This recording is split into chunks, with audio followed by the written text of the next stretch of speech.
이번 구마모토 지진을 보며 10년 전 대지진의 악몽을 떠올리는 분들이 있습니다. 당시 더 큰 지진이 잇따르며 대규모 참사로 이어졌는데요. 이번 지진도 당시 진원지와 멀지 않아 더 큰 지진이 오는 건 아닌지 불안감이 커지고 있습니다. 국내에서도 흔들림이 감지되면서 우리나라에도 영향을 미치는 건 아닌지 우려의 목소리도 나옵니다. 정윤아 기자입니다. 묘비들이 어지럽게 쓰러져 있고 구마모토 성의 성벽은 처참히 무너져 있습니다. 10년 전 대지진 당시 모습으로 270여 명이 목숨을 잃었습니다. 이번 지진도 그때만큼 강했다며 주민들은 두려운 마음을 떨치지 못합니다. 今回でかかったですね。前もありましたけど、前以上にちょっとでかかったので。 결국 집이 파손돼 돌아가지 못하고 차 안에서 뜬 눈으로 지낸 주민도 있었습니다. 自宅はもう瓦は落ちてしまって半壊とか全壊とかいう状態じゃないけども家の中はもうぐしゃぐしゃ安心してちょっと家の中にはほら折れないわけですよ。 어제 발생한 규모 7.1 강진은 10년 전 두 차례 지진 중 규모 7.3의 본진 진원에서 약 20km 떨어진 곳에서 발생했습니다. 이번 지진은 바닷속 경계에서 발생한 동일본 대지진과 달리 내륙형 직하 지진으로 진원이 얕아 건물 붕괴나 노후 건축물에 큰 피해를 줄 수 있습니다. 특히 이번 지진은 10년 전 지진과 같이 주로 수평 방향으로 움직이는 희나고 단층대회 활동으로 추정됩니다. 前回の熊本地震の時には2日後に大きな地震、これがむしろ本震メインの揺れになってしまいましたので、今回もその可能性はゼロではありません。 일본 국토지리원은 이번 강진으로 야스시로시 일대 지각이 최대 84cm 움직인 것으로 분석했습니다. 채널A 뉴스 정윤아입니다.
지금부터 오늘 이 이슈, 단연 이 이슈부터 살펴보겠습니다. 이웃나라 일본에서 발생한 이번 강진, 전과 다른 지진의 양상이어서 이웃나라인 우리까지도 꽤 우려가 됩니다. 도쿄 특파를 지낸 김범석 부장 제 옆에 나와 있습니다. 어서 오십시오. 네, 안녕하세요. 일단 계속해서 지금 여진, 그리고 일본의 지진이 이어지고 있는 것 같은데 도쿄, 일본에서 오래 사셨으니까 실제로 저는 못 느껴봤는데 이 강진, 지진을 경험했을 땐 어떤 생각과 어떤 느낌이 가장 먼저 들던가요? 자, 일단 이번 지진을 기준으로 한번 설명을 제가 드리겠습니다. 예. 일본 방재청에 설명하는 규모 7의 지진은 내용은 이렇습니다. 사람이 서 있기 어려울 정도의 매우 강한 흔들림, 이겁니다. 예. 그러니까 쉽게 얘기하면 생명의 위협을 느낄 정도라고 보시면 됩니다. 실제 제가 도쿄에 있을 때 이거는 아니지만 규모 4 정도 지진을 몇 번 경험한 적이 있는데요. 아, 그래요? 땅이 막 상하 좌우로 빠르게 왔다 갔다 하고 정말 아무것도 할 수가 없었습니다. 그러니까 건물 엘리베이터 작동 중단은 말할 것도 없고요. 내진 설계가 안 된 건물 일부가 붕괴된 적도 본 적이 있습니다. 아하. 자, 그러면 이번 7.1 강진은 어떨까 궁금하실 텐데요. 예. 2018년, 자, 제 모습입니다. 9월에 규모 6.7의 홋카이도 지진 때 얘기를 해보겠습니다. 아, 김범석 부장이 현지 취재했을 때 모습이네요. 네네. 이때 이제 현장 취재를 했는데요. 예. 당시에도 44명이 숨지는 등 큰 인명 피해가 발생했습니다. 우선 강진 발생 후에 나타나는 게 정전입니다. 저도 진짜 당황을 했는데요. 전기가 다 끊기거나 불이 안 켜지는 건 물론이고요. 전산 시스템이 작동을 하지 않으니까 편의점에서 물건 하나 할 수 없는 정말 아무것도 할 수 없는 상황이 됩니다. 아, 그렇겠네요. 네, 예. 말 그대로 원시 시대가 되는 거죠. 원시 시대, 원시 네, 시대. 네, 예. 맞습니다. 그래서 저도 이제 그때 지갑에 막 신용카드 이런 게 있었는데 자동 판매기조차 이용할 수 없어서 인간이 이렇게 무기력해질 수 있구나 하는 생각이 들었습니다. 그리고 일본 지인 중에는 지금도 침대 밑에 현금을 놓아두는 경우가 있는데요. 카드나 전자결제가 모두 마비가 되더라도 예. 이 현금으로 먹을거리나 생필품을 구하며 버티는 이런 최악의 상황을 대비하는 겁니다. 그러니까 이 최악의 경우에는요, 이거보다 더 심한데 통신까지 끊기기도 합니다. 예. 실제로 제가 이제 홋카이도 강진 당시 초반인데요, 취재 현장에서 통신이 두절돼서 완전히 고립된 적이 있었습니다. 그래서 깜깜한 밤에 정말 물 한 모금조차 구하지 못하는 극한의 상황이 이 강진 현장이라 할 수 있겠습니다. 간접 경험을 해보니까 지금 상황이 지금 구마모토현 상황이 어떤지가 좀 이해가 네. 됐어요. 김범석 부장. 네. 근데 제일 중요한 건 이번 지진이 그 보통의 과거에 있었던 지진과 좀 다른 양상 아니냐. 네. 이런 얘기가 있는데 그게 뭐가 다른 겁니까? 지금 이 구마모토 지진이요? 자, 그러니까 보통 지진 피해는요, 건물 붕괴 그리고 쓰나미 이런 데서 이제 초반에 이제 발생을 합니다. 그런데 이번에는요, 지진 발생 1시간 반 뒤에 가정집도 아닌 대형 쇼핑몰에서 지금 보시는 대로 폭발이 일어났다는 게 기존 피해와 다르다고 할 수 있겠습니다. 저게 지금 쇼핑몰 내부 화면인 거잖아요. 맞습니다. 오늘 이제 구마모토 현청이 공개한 영상인데요. 예. 대형 쇼핑몰 이온몰에서 폭발이 일어나는 모습입니다. 이게 지금 외부 모습인데요. 그러게요. 축구장 약 17개 규모로 구마모토에서 가장 큰 쇼핑몰입니다.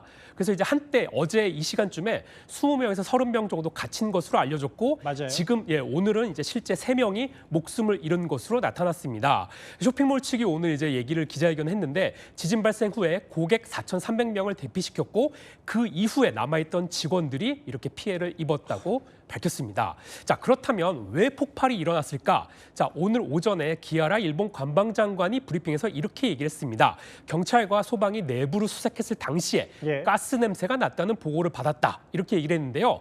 그러니까 LP가스, 액화석유가스 누출 가능성이 제기된 겁니다. 그러니까 정리하자면 저 강진으로 인해서 저 쇼핑몰도 과거의 지진 때 이후에 좀 더 튼튼하게 지었다고 했는데도 맞습니다. 네. 규모 7.1에 저렇게 속수무책이었는데 네. 저게 어쨌든 가스관이든 뭐든 건드려서 누출 사고까지 발생했다. 일단 초반엔 이렇게 정리할 수 있는데. 네.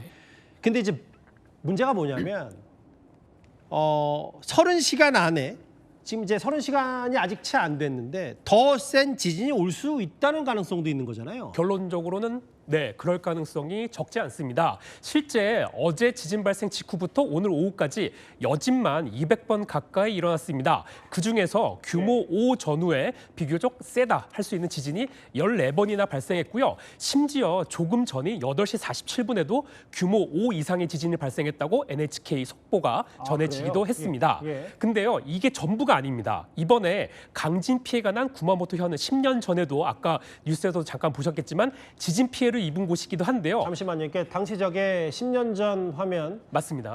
이제 민가를 덮쳤고 이렇게 뭐 폭삭 주저앉은 모습이 딱 정확히 10년 전이잖아요. 네, 그게 이제 4월 14일, 2016년 4월 14일 규모 6.5의 첫 지진이 일어났고요. 이틀 뒤인 16일에 더 센 규모 7.3의 지진이 발생했습니다. 당시 사망자만 270명이 넘었는데요. 그러니까 10년 전의 경험으로 미뤄봤을 때 지금 더 센 본진이 일어날 수 있다라는 겁니다. 실제 일본 기상청도 주의보를 발령했는데요. 기상청 얘기 한번 들어보겠습니다. 最大震度7程度の地震に注意していただきたいと考えております。特に地震発生から2、3日程度は強い揺れをもたらす地震が発生することが多くありますので、特に注意をお願いしたいと思っております。 그러니까 불과 30분 전에 지금 규모 5의 지진이 또 한 번 발생했고 지금 저기 이제 나오는 내용 중에 10년 전 첫 지진 28시간 뒤에 더 큰 본진이 발생했다. 그러니까 지금 정확히 어제 오후 4시 30분쯤에 지진이 났거든요. 네, 그러면 진짜 28시간 뒤면 정확히 지금 이 시간에 네. 조금 30초 전에 규모 5가 왔고 그러면 오늘 밤 사이에 또 어떤 센 지진이 일어날 가능성이 꽤 높다.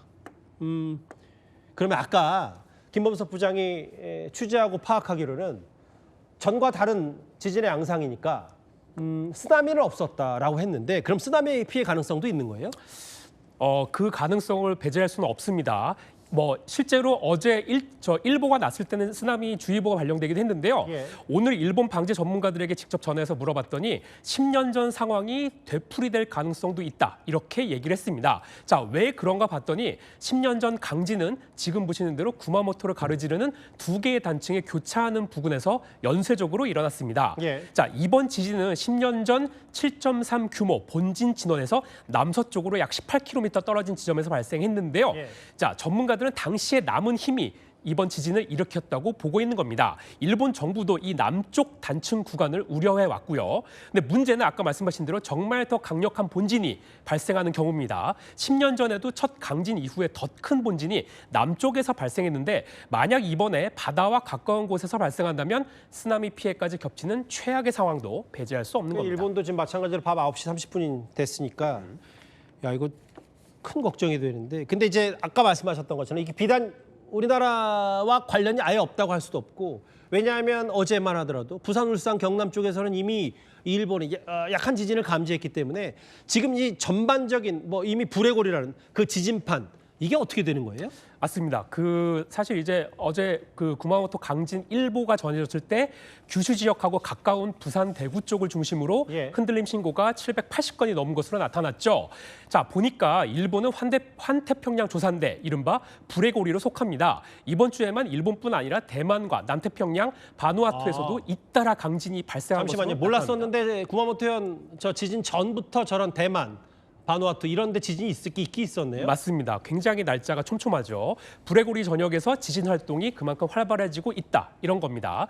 지질학자들에게 물어보니까요. 일본에서 강진이 자주 발생하면 한반도 지각에도 힘, 그러니까 응력이 쌓이게 되고 이 힘이 한계에 이르면 지진이 일어나게 됩니다. 그래서 2016년 경주 지진과 2017년 포항 지진을 두고도 국내 지질학계 일각에서는 2011년 동일본 대지진으로 한반도 주변의 응력 환경이 변화한 영향을 수 있다는 분석이 나오고 있습니다. 알겠습니다. 오늘 밤이 고비겠는데요. 얘기 들어보니까 알겠습니다. 도쿄 투파원 지낸 김범석 부장과 지금 구마모토 강진 하나하나 분석하고 전망해봤습니다. 오늘 말씀 고맙습니다. 감사합니다.